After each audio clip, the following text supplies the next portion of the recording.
For 50 years, Ron Howard seemed perfect, the all-American boy from Mayberry who became Hollywood royalty.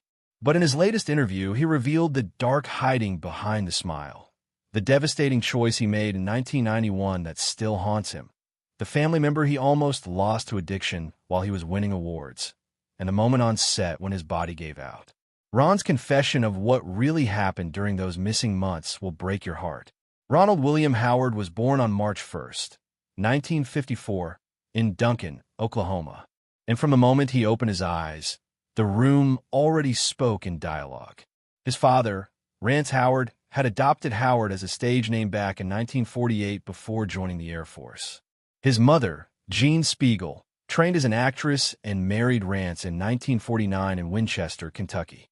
When Ron came along, Rance was still in uniform, balancing military life with screen dreams.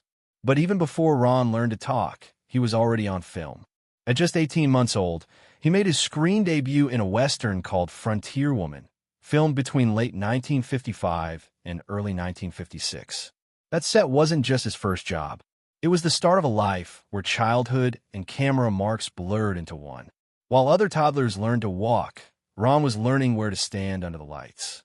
As television moved west, the Howards packed up and left Oklahoma behind. Rance drove the family straight to California, not for sunshine, but for proximity. He wasn't chasing glamour. He was betting everything on being near the new center of TV. Ron was just a toddler, but that move put him next to producers, writers, and sets before he ever saw a school desk.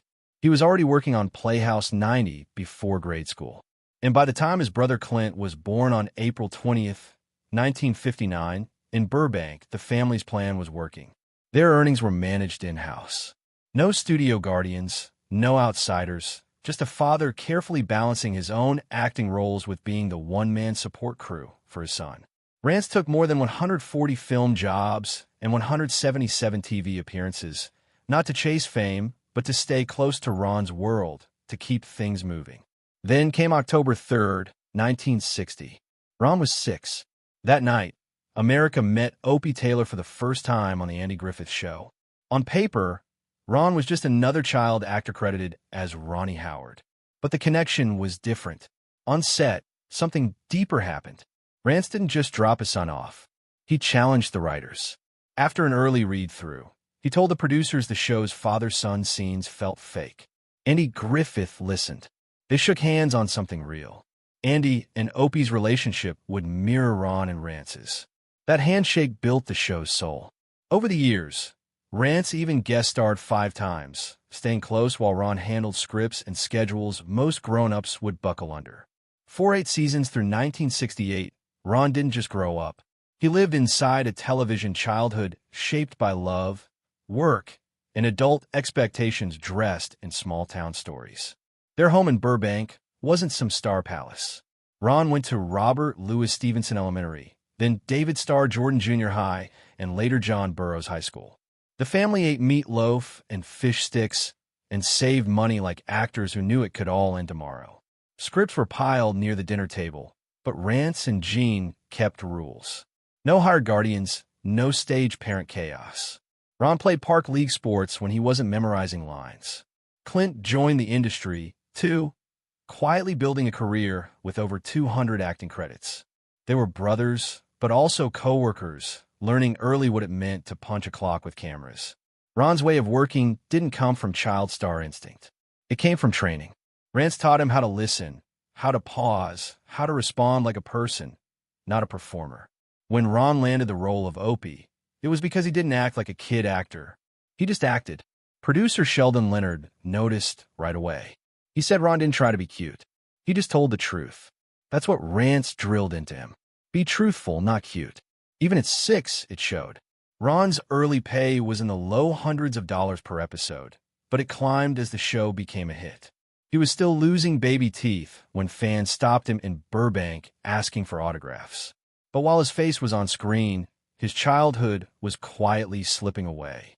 One of the most unforgettable moments came in 1963, Season 4, Episode 1, Opie, the Birdman. 9-year-old Ron filmed a scene where Opie raises orphan baby birds after accidentally killing their mother. There were no dramatic tricks. He just stood there breathing, blinking, letting real emotion lead. Director Bob Sweeney barely needed retakes. Andy Griffith called it adult-level timing. Ron used substitution. If the scene called for sadness, he thought of something that actually hurt. Then he let it go when the camera stopped. That wasn't just talent. It was control most kids never have. But even with love on set, Ron felt alone. He called those years a golden cage. Safe but sealed. On set, he had a tiny schoolroom near stage 40 at Desalakina. California law said 3 hours of school, 8 hours total per day. A welfare worker stayed nearby, but Ron didn't have real classmates.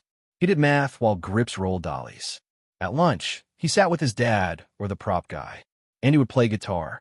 Don Knotts told clean jokes. They tried to make it feel normal. But Ron missed sandlot baseball and neighborhood bike rides. He didn't complain, but he felt it. In 1962, the Music Man brought a new kind of pressure. He was 8 years old and cast as Winthrop Peru in a big-budget musical. He was tone-deaf. He had 2 left feet. Music conductor Ray Hindorff spent hours coaching him through the song Gary, Indiana. Ron panicked during the soft shoe routine and whispered to Shirley Jones, "I can't do it, Shirley. I can't do it." She helped him calm down. The crew shot him from the knees up and added tap sounds later, but it worked. His shy, sweet performance helped make the film one of the biggest hits of 1962. What no one saw was how hard he'd fought behind the scenes. Between takes, Ron memorized not just his lines, but Shirley Jones's too. He played with dolls and acted out full scenes, directing miniature actors through their marks and lines. To others, it looked like play. To Shirley, it looked like a director in the making. Rance had already started writing scripts for the Flintstones and other shows.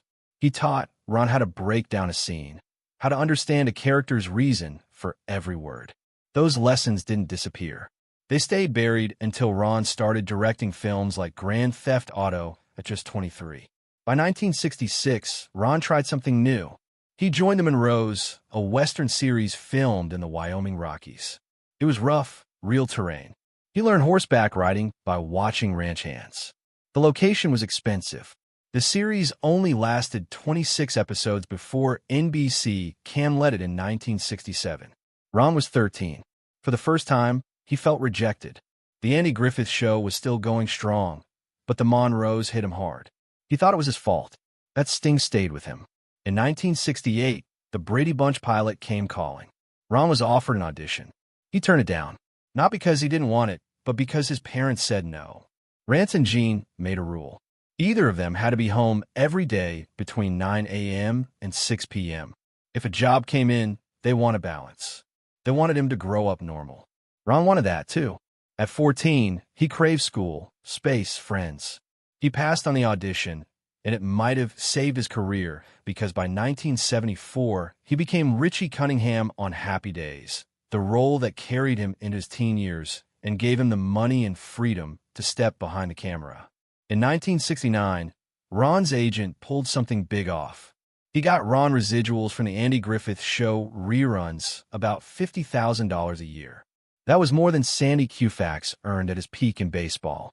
But the Howards didn't splurge. They kept it lean. They opened savings accounts, bought U.S. bonds, and lived the same as always. Ron begged to invest in a go-kart business with friends. His parents let him.